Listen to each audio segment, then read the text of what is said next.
lakini naamini kuna sehemu litakuvusha. Na kitu ambacho natamani uweze kuongea ni kwa habari ya omba binafsi. Omba binafsi na utake wewe binafsi kumjua Yesu. Kumjua Yesu. Kwa sababu unaweza ukawa kweli unaenda kanisani, unaimba, unafanya vitu vingi ambavyo vinaonekana ni vya Mungu au vinafanana na vitu vya Mungu, lakini uhalisia Yesu bado humjui. Na tutasoma maandiko machache hapa na itakushangaza. Kuna watu ambao wao walitembea na Yesu kabisa, walitembea na Yesu lakini hawakumjua. Walikuja kumjua mwishoni, na kitu ambacho kilitokea ilikuwa ni ufahamu ulikuwa umefungwa. Kwa hiyo kuna watu wengi ambao ufahamu unakuwa umefungwa. Unapofungwa, Yesu anaweza akawa karibu na wewe, ukatembea na Yesu pamoja, lakini usifahamu. Na ukikosa kufahamu au ukikosa kumfahamu au kumjua binafsi Yesu, maana kuna hasara nyingi ambayo utaipata. Kwa hiyo kama mtoto wa Mungu ni njema ukaomba umfahamu, yaani Mungu aweze kufungua ufahamu wako uweze kujua. Tuone kwenye mstari wa kitabu cha Luka, mstari wa sura ya 24 mstari wa 29, kuanzia pale tutaona kisa cha watu wachache hapa. Hawa ndugu walitembea na Yesu. Hebu tusome. Anasema wakamshawishi wakisema, kaa pamoja nasi, kwa kuwa kumekuchwa na mchana unakwisha. Akaingia ndani kukaa nao. Ikawa alipokuwa ameketi nao chakulani, alitoa mkate, akaubariki, akaumega, akawapa. Yakafumbuka macho yao, wakamtambua, kisha akatoweka mbele yao. Wakaambiana, je, mioyo yetu haikuwaka ndani yetu hapo alipokuwa akisema nasi njiani, kutufunulia maandiko? Sasa kwenye hii mstari michache, hiki ni kisa cha watu walikuwa wawili. Biblia inatambulisha walikuwa wawili. Walikuwa wanatembea wakienda kijiji kimoja kinaitwa Emau. Walipokuwa wanatembea kwa njiani, wanapiga hatua, Yesu akatokezea katikati yao. Na mambo ambayo walikuwa wanaelezea, walikuwa wanazungumza kwa habari ya Yesu Kristo. Kwa Yesu akatokezea katikati yao, akawauliza, je, mnaongea vitu gani? Mambo gani ambayo mnayajadili? Mambo gani ambayo mnasemezana ninyi kwa ninyi?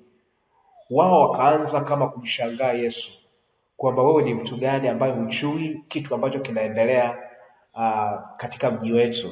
Yaani wewe humjui Yesu ambaye yeye alikuwa mtu mwema, aliteswa na amewekwa ameteswa. Wakamwelezea Yesu vizuri, matukio lilotokea, na wanaonyesha kwamba wako sympathy au wana huruma na Yesu Kristo, lakini wasijue kwamba ambaye wanaongea naye ni Yesu mwenyewe. Basi Yesu Kristo akakaa nao, akaanza kuwafundisha, kuwafunulia kwamba hamwamini au hamjui maandiko au manabii jinsi walivyozungumza kwa habari. Kwa akaanza kuwaeleza kwa habari ya maandiko na manabii jinsi ambavyo waliandika kwa ajili ya hili tukio, na kwamba Yesu ilikuwa ni lazima aweze kusulubiwa na kufa kwa ajili yetu. Sasa kitu gani ambacho tunajifundisha hapa? Hao watu walitembea na Yesu, yaani walitembea na Yesu kwa mwendo karibu mrefu, wako naye na wanaongea naye na yeye anawajibu, lakini hawakumjua, hawakumfahamu. Kwa nini hawakumjua? Kwenye mstari ambao tumesoma hapa, anasema alipochukua kile chakula akakibariki, akakimega, akawapa. Alipowapa, macho yao yakafunguliwa, fahamu zao zikafunguliwa. Zilipofunguliwa, wakaweza kutambua kwamba huyu ni Yesu. Wakaanza kujilaumu. Inamaanisha tangu ile mwanzoni, wakati anatufunulia maandiko, hatukujua. Ndugu yangu ambao unanisikiliza, kumjua Yesu au kumfahamu Yesu kwako ni muhimu sana. Hebu chukua mfano. Kwa mfano, hao wangekuwa wamemfahamu Yesu tangu wanaanza safari, kitu gani ambacho kingetokea? Maana yake wangepata faida kubwa, kwa sababu wangemtambua kwamba huyu ndio Yesu, na wanajua uweza wake, wanajua nguvu zake, wanajua mamlaka yake. Maana yake wangepata faida. Pengine hata mjadala ungebadilika, wangeweza kueleza vitu ambavyo ni vya kwao, ila kwa sababu walikosa kumfahamu, maana yake muda mwingi ulipotea. Vivyo hivyo, unaweza ukawa unaenda kweli kanisani, unaweza ukawa kweli unaweza kumzungumzia Yesu vizuri, unaweza ukawa kweli unaweza kusoma Biblia vizuri, lakini bado kumfahamu Yesu Kristo. Inaweza ikapita miaka mingi, unaweza ikapita miaka mingi, lakini bado hujamjua Yesu Kristo.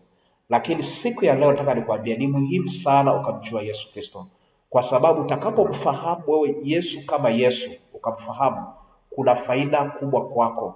Kuna mtu mmoja ambaye Yesu alipokuja mbele yake alikuwa bado hajamjua, anaitwa Petro, na baadaye akampa chombo. Yesu Kristo akaingia kuvua samaki, akaingia kuwahubiria watu kupitia kile chombo, na mwishoni Yesu Kristo anamuuliza na samaki, anasema hapana.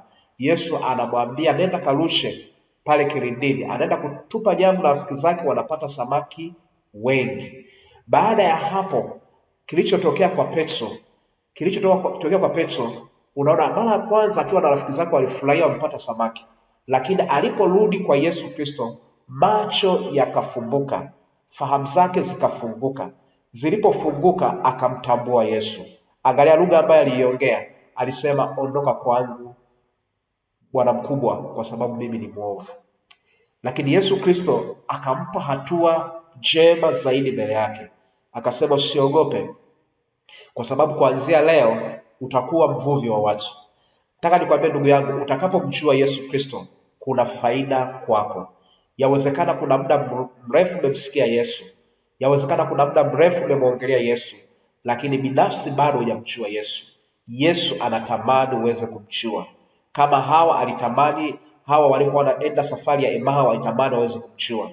Kama ambavyo alitamani Petro aweze kumjua, vivyo hivyo anatamani wewe pia uweze kumjua, na utakapomjua utapata faida.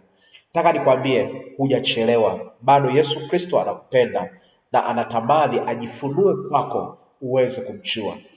Kama unajua kabisa, kwa kweli nimetembea na Yesu Kristo, kwa kweli nimemsikia Yesu Kristo, kwa kweli yawezekana pengine nimemwongelea Yesu Kristo, lakini bado simfahamu Yesu Kristo, bado ana nafasi kwako ya kujitambulisha vizuri, ukafika sehemu akafungua fahamu zako ukamfahamu. Na kama unatamani Yesu Kristo aweze kufahamika kwako na fahamu zako ziweze kufunguka, basi nifuatishe maneno haya. Sema, Bwana Yesu, ninakuja mbele zako, nimetembea kwa muda mrefu bila kukujua wewe Bwana. Siku ya leo ninaomba Bwana, fungua fahamu zangu niweze kukujua wewe Bwana siku zote za maisha yangu, katika jina la Yesu Kristo, katika jina la Yesu Kristo, amina. Weka mkono wako kifuani niweze kuomba kwa ajili yako. Baba, katika jina la Yesu, tazama mtoto wako huyu ambaye haja ya moyo wake akujue Bwana. Ninaomba Bwana ukafungue fahamu zake aweze kujua siku ya leo atakapoanza kutembea nawe Bwana, ukawe pamoja naye, usimwache wala usimpungukie, kwa jina la Yesu, amen. Mungu akubariki sana kwa kusikiliza